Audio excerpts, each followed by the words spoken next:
बच्चे और बच्चियों, तुम्हारे देश की महिमा जो अनामी पुरुष है, जितनी गिनती भारतवर्ष में वो सब खत्म, और भी गिनती उसमें जोड़ दो वो भी खत्म। ये अनामी पुरुष की ये काया कितनी बड़ी है, सब गिनतियां खत्म, इतनी बड़ी उनकी काया। तो जो विस्तार होगा उनका वो बहुत बड़ा, उसी से कितने ईश्वर, कितने ब्रह्म, कितने पार ब्रह्म, कितने महाकाल, ये सब उसी के पैदा किए हुए। जितनी जीवात्माएं खचाखच, कोई भी रेशा बगैर जीवात्माओं के सुरतों के कहीं दिखाई देता नहीं, खचाखच उन लोगों में भरा हुआ अथाह सागर।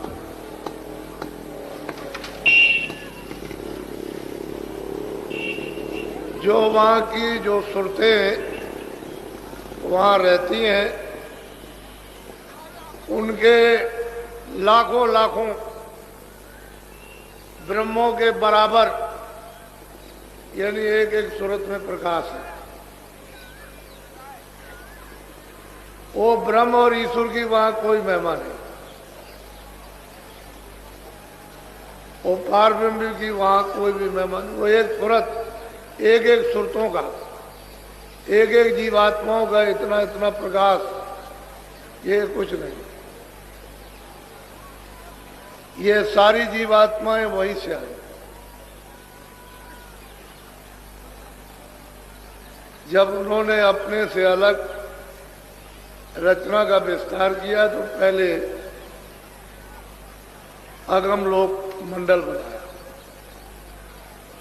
वहां अगम पुरुष को स्थापित कर दिया। उनकी महासंघ से भी ऊपर की ये उनकी काया है। फिर उन्होंने अलग लोक स्थापित किया, अलग पुरुष को वहां बैठा दिया। उनकी थोड़ी ही कम ऐसी उनकी काया। फिर सतलोक उन्होंने स्थापित किया, सतपुरुष को बैठा दिया। ये अनामी पुरुष ने ये तीनों लोगों की अपनी स्वेच्छा से स्थापित, और वो तीनों लोग एक रस है, एक रूप है, एक रस, स्थिर है, अस्थायी है, परिवर्तनशील नहीं। सतलोक से, सतपुरुष से ये विस्तार है। तो जितनी जीवात्माएं सतलोक में खचाखच भरी हुई हैं, वो सब लाखों लाखों एक सूरत ब्रह्म की अस्थि। ब्रह्म में कोई अस्थि नहीं, ईश्वर में कुछ नहीं। ये तो वहां का खेल होता है। फौरन उड़ी, और उन्होंने इतने देखते देखते एक पलक के मारते इतने बड़े बड़े महल बना दिए कि खरबों योजन ऊंची। उस देश की अर्वचनीय महिमा, ये सब जीवात्माएं वहीं से लाई गई। सतपुरुष ने जब अपने से ईश्वर ब्रह्म और पार ब्रह्म महाकाल पुरुष को अलग किया मंडल बनाकर, तो इन सब लोगों ने अपने अपने मंडलों में तपस्या की और ये लिखन पढ़न का काम नहीं है। जितनी स्याही समुद्र में बनाओ बन रहा है कि कल में पत्तों की बना लो पृथ्वी को कागज, इतने दिनों तक आप उस पर लिखो, ये सब खत्म। इतने दिनों तक इन्होंने तपस्या की।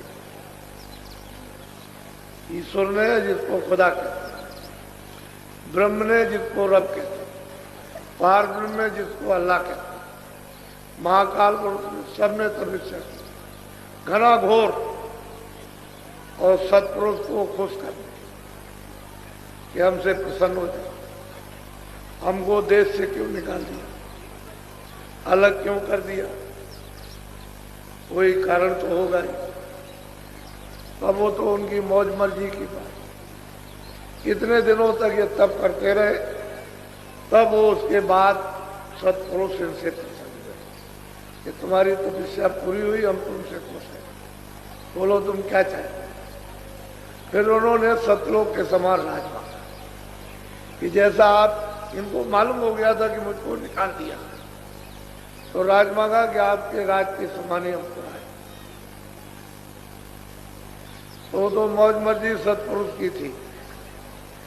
उन्होंने मतलब ये कहा चाहे मत, तो जीवात्माओं के बगैर, सुरतों के बगैर यहाँ कोई रचना नहीं हो सकती किसी भी मंडल में। जब वो सुरतें आएंगी तभी रचना बैठेगी। वैसे तो जीवात्माओं का भंडार एक छोटा सा सब लोगों में सत्पुरुष ने तकसीम कर दे। वो तो अथाह सागर है, उसके लिए उसमें से जरा सा दे दिया उसने, अथाह सागर भरा हुआ, उसका तो कोई पारावार नहीं। एक छोटा सा भंडार सुरतों का अपने अपने मंडलों में ऊपर से देते चले आए।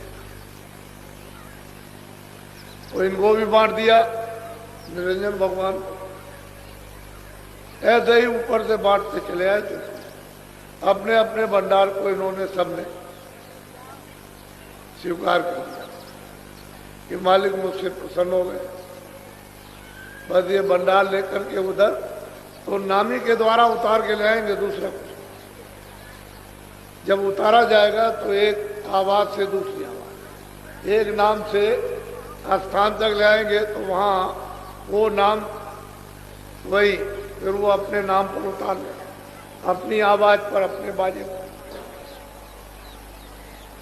तो ये धीरे जाए तो ठेका बनाया कि इतने दिनों तक तो सब यहाँ रहो। कितने युग बीत गए, अनगिनत, गिने नहीं जाते हैं। सतयुग त्रेता द्वापर पहले तो थे ही नहीं, ये सतयुग द्वापर त्रेता कोई नहीं था, न कलयुग। कहते हैं अनगिनत युग बीत गए तो धीरे धीरे उतारा गया। पहले महाकाल पद में आए, फिर नीचे ब्रह्म पद में, धीरे धीरे ठेका बनाकर, ताकि एकाएक चली जाए तो यहाँ तो घबराएंगे, यहाँ रह नहीं सकते।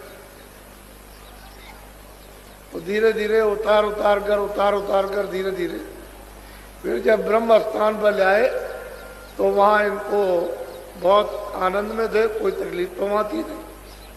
तो इन सभी जीवात्माओं पर एक कपड़ा डाल दिया, बहुत बारीक लतीफ। लतीफ कहते हैं झीना, शब्द, स्पर्श, रूप, रस, गंध, ताकि इनको इन चीजों का बोध हो जाए।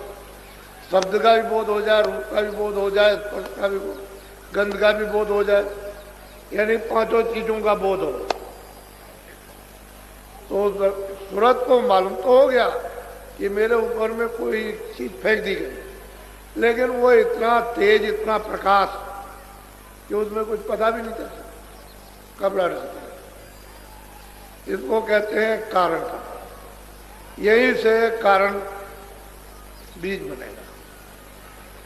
शब्द, स्पर्श, रूप, पहले तो सूरत शब्द रूप थी,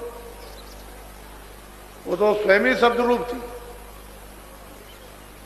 उसको तो उससे तो दूसरे ही यानी अनुभव करते थे।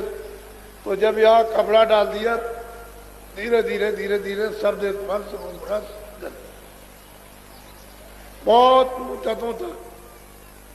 ये वहां के कितने युग बीत जाए, यहाँ के नहीं, तब तक वहां वो रहे।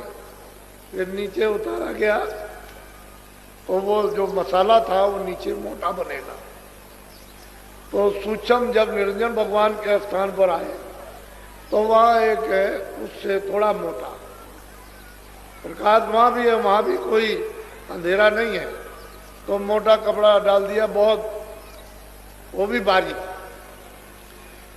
शब्द स्पर्श रूप रसगंध और मन बुद्धि चित्त और अहंकार, बस 9 तत्व। ऊपर 5 तत्वों का नेतृत्व। ये मंडल है इनके, ब्रह्म के और ईश्वर के अलग अलग। ईश्वर का मंडल अलग है और ब्रह्म का अलग अलग मंडल है इनके, बहुत बड़े बड़े। उन मंडलों में कितनी त्रिलोकियां, कितने लोग हैं वो गिने नहीं जा सकते, इतने बड़े बड़े मंडल। तो जब यहां बहुत मुद्दतों तक रखा, फिर धीरे से नीचे उतारा, तो आद्या मां शक्ति ने इन पर उससे मोटा कपड़ा डाल दिया, थोड़ा सा मोटा, उसको कहते हैं लिंग से। जैसे स्वर्ग वैकुंठ में तो 9 तत्वों का कपड़ा डाला, 10 इंद्रियां, चतुसंताकर, मन बुद्धि चित्त और अहंकार, और 3 गुण, रजोगुण तमोगुण सतोगुण। अब वो देखिए कि वो कारण शरीर तो सूक्ष्म में चला गया और सूक्ष्म शरीर लिंग में चला गया, और फिर उसके बाद में जब यहां उतारा मृतलोक में, उसी आवाज के द्वारा, बाजों के द्वारा, तो जीवात्माओं को यहां ले आए। तो सबसे नीचे वाली आवाज है घंटा से, इसको पकड़ के जब यहां उतारा गया तो मां के पेट में खोल तैयार करके, और उन्होंने जब 5 महीने का हो गया तो सूरत को दोनों आंखों के बीचों बीच उस खोल में बैठा दिया। तो ये खोल क्या? 5 तत्वों का, जल पृथ्वी अग्नि वायु आकाश, ये तो 5 का हो गया। उसके अंदर वाला 9 तत्वों का हो गया। फिर उसके अंदर जो है वो इसके ये 5 तत्वों का लिंग शरीर 17 तत्वों का, फिर उसके अंदर 9 तत्वों का शरीर, फिर उसके अंदर 5 तत्वों का। अब इस तरह से इसने कपड़ा पहना। अब इसको अगर कोई नहीं जानेगा तो इसका कपड़ा कोई उतार नहीं सकता, ये आभूषण है उसका। तो इतने कपड़े सूरत ने पहन रखे। उस समय पर कोई बंधन नहीं था। सूरत यहाँ बैठ गई, माँ के पेट में, सब सुन रही है, सब देख रही है, कोई आंख बंद नहीं थी। जैसे ही 9 महीने का बच्चा पैदा हुआ तो आंख भी खुली, कान भी है, सब बातें सुन रही और सब देख रही है और चढ़ती चली जाती। उसे रोक टोक नहीं है, चढ़ जाती है। एक इसको उतार दिया, छोड़ दिया, फिर उसने लिंग को उतारा, उसको छोड़ दिया, फिर उसने सूक्ष्म को उतारा, छोड़ दिया, कारण को उतारा, छोड़ दिया, चली जाती। और रोज दरबार में सतलोक में हाजिरी से सब जितनी भी ये सुरतें जीवात्माएं सब रोज जाती है। उस समय जाने आने का कोई बंधन नहीं। अब इनको कहा गया कि भाई तुम गंदगी ये अपनी छोड़ देना, गंदगी को पाक न रखना, वहीं छोड़। तो जो सुरतें यानी मतलब गंदगी छोड़ दी, सर से निकल गई। इनकी अवध रखी 1 लाख बरस, तो बहुत चली गई वापस, वो कम नहीं गई, बहुत गई। लेकिन जब ये मालूम हुआ कि सब चली जाएगी तो निरंजन भगवान ने फिर अब इनके लिए रोक टोक खड़ी कर दी। फौरन उन्होंने शक्तियां पैदा करके और उनका जन्म दिलवा दिया और उनको आदेश दे दिया कि जंगल में चले जाओ घोर तपस्या। वो चले गए ब्रह्मा विष्णु महादेव और वहाँ 20,000 वर्ष तप किया। फिर उनको जब समाधि लगाई तो उनको देववाणी हो गई कि तुम चारों वेद विधान बना। बस यही से सब बंधन हो गया। ये कूड़ा कचड़ा, ये सब पाप का, पुण्य का, अच्छे का, बुरे का, न्याय का, सत्य असत का, सब ये पड़ेगा। क्योंकि उस समय तो आंख खुली थी, कान खुले थे, रास्ता कुछ बंद नहीं था, नाक भी खुली, जाते थे आते थे। बस इतना ही था कि जा रहे आ रहे अपना घोंसला देखेंगे। फौरन उतर के आई, अपने घोंसले में आ गई। ये उनका घोंसला था, पंचभौतिक शरीर। लेकिन जब अवध पूरी होगी तब चले जाएंगे। तो फिर पीछे से ये झगड़ा लगा दिया। तो जब ये झगड़ा लगाया तो फिर गंदगी इसमें छन करके कुछ तो कारण लोक में चली गई जमा हो, कुछ सूक्ष्म लोक में गंदगी जमा हो गई, कुछ लिंग लोक में गंदगी जमा हो गई। जो बारी बारी अशुभ कर्म हुए वो मतलब ये है कि शरीर में जमा, तो मन और बुद्धि और चित्त और ये सब गंदे हो गए, अंतःकरण गंदा हो गया। फिर वो जीवात्मा जो स्वच्छ और साफ बैठी हुई थी वो गंदी होने लगी। तो इस बार आपने कूड़ा कचरा डाल करके इसको गंदा कर, तो आंख भी बंद हो गई, कान भी बंद हो गए, नाक, क्योंकि ये तो वहां लेकर के आई थी। इस बार तो कोई पर्दा था नहीं, तो आंख पर, कान पर, नाक पर, इसमें तो सुधा ये चीज है, वहां भी रहेगी तब भी यही चीज है। तो जो चीज कुदरती है जिसको कोई बना नहीं सकता वो उसके अंदर मौजूद। आंख भी है, कान भी, नाक भी, अब गंदगी पड़ गई, बस यही से बनना। आजादी दे दी, उसने कहा जो भी कोई कर्म करेगा मृत लोक में वो अपने अपने कर्म का फल भोगेगा। अब वो पता ठिकाना तो हम भूल गए। अपने घर में आने का, भाई किस रास्ते से जाएंगे, घर में पहुंचेंगे वो भूल गए। अब यहीं पर लगे झगड़े में, बस यहीं पर बस बस्ती बसाने लगे, इच्छा बसाने लगे, ममता करने लगे, आशा बांधने लगे, बस यही झगड़े। अब आपकी वो आशा खत्म हो गई, इच्छा खत्म हो गई कि अपने घर का कैसा आनंद है, कैसा सुख है, कैसी सुंदरता है, कैसी शक्ति है, कैसा ज्ञान हो, भूल गए। सही बात तो सही है कि ये आपका ये प्रदेश है। और देखो आप 50 वर्ष के हो गए, 60 वर्ष के, 70 वर्ष के तो जाने। और ऐसे तो बच्चा आता है, जब समय पूरा हो जाता है कर्मानुसार, तो 2 साल का भी चल दिया, 4 साल का भी, 10 साल। लेकिन अगर पूरी आयु आपको मिली है और संभाल के लिए चलोगे तो 50 भी जा सकते हो, 60 भी जा सकते हो और 80 भी जा सकते हो। संयम बिगाड़ दोगे तो पहले ही चले जाओ, क्योंकि सांसों की पूंजी खत्म हो जाएगी संयम बिगाड़ने से, तो पहले ही आप इस मकान से खाली कर दी जाओ, चले जाओ। बस ये कर्मों का बंधन हो गया, और जीव जो है इस बंधन में फंस गए। अब उसने और नीचे फिर सजाए, उनके कारागार बना दिए, तो जीवात्माओं को कहीं निकल ना जाए तो सजा देने लगे। अब वो चले गए, अब कब होगा? तो ये उनका काम यही था। और इन्होंने ऐसी ऐसी रचना की है, स्वर्ग में की इतनी सुंदर रचना, तो वहां पर मतलब ये है कि स्त्रियां भी है, पुरुष भी है, छोटे छोटे बच्चे भी दिखाई देते हैं।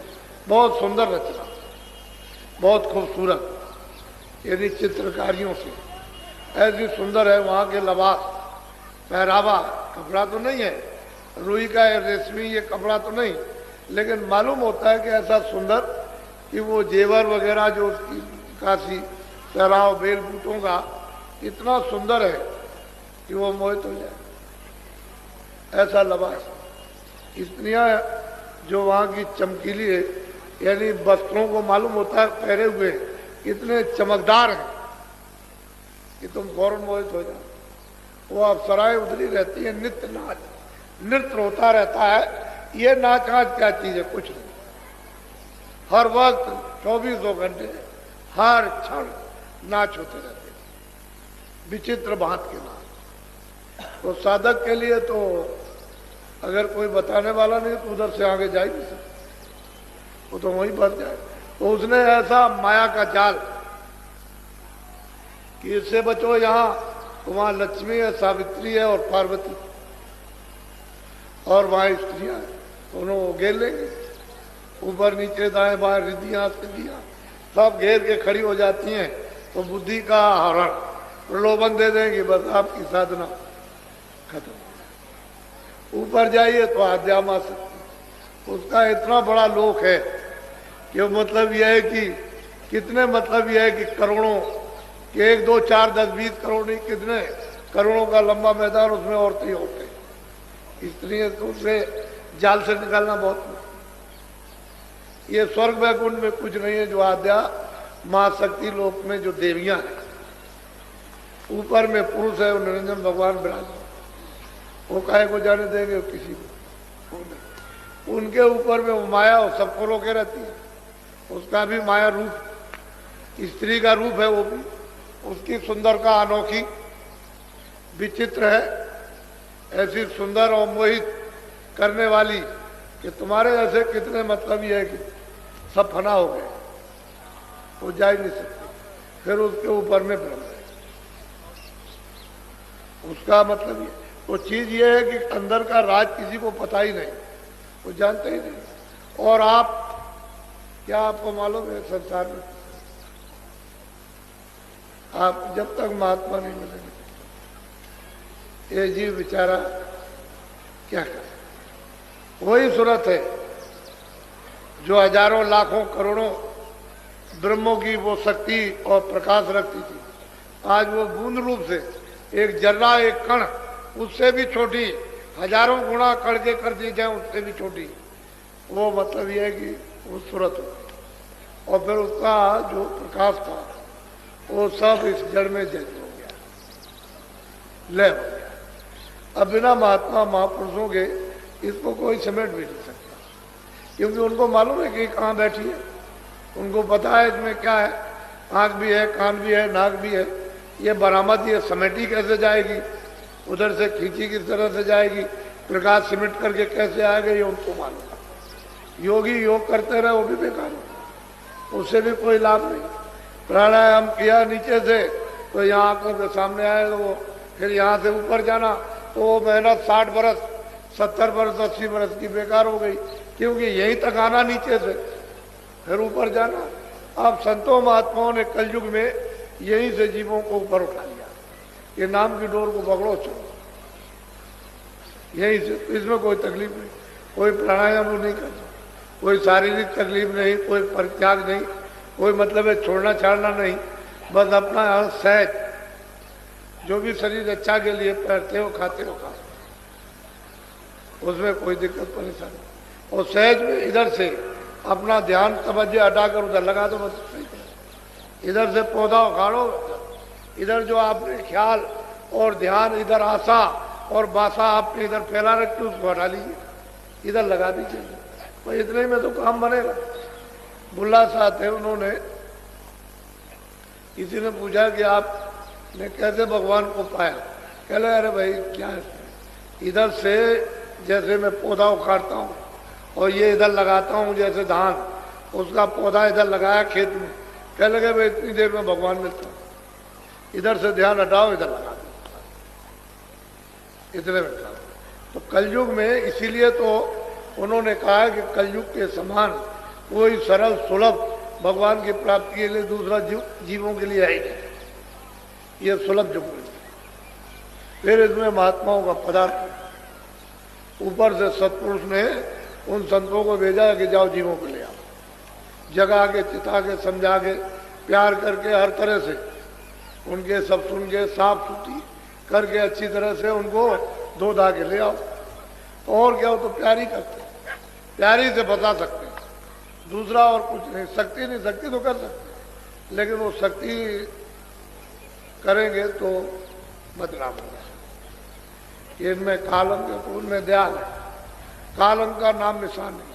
तो शक्ति अति कुछ नहीं, प्यार कर, तो प्यार में फंसा लेंगे कहीं, चलो मेरे पीछे पीछे चले आओ, तो ये जीव चला जाएगा, फिर किसी के बस की बात नहीं। फिर और प्यार में उसको फिर सब बंधन टूट जाएंगे, चाहे जितने भी पाप लदे हो उस पर, वो सब धो दिए जाए।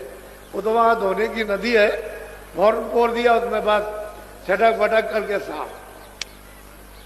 उधर गए तो उधर देखा क्या है, कौन जा रहा, वो धर्म जरा जगाती है, बैठा हुआ है, तो आवाज लगाई ये तलाशी दे दो, कैसे जा रहे हो, ये टिकट है, ये है टिकट, ये नाम, तो कुछ है क्या, देख लीजिए।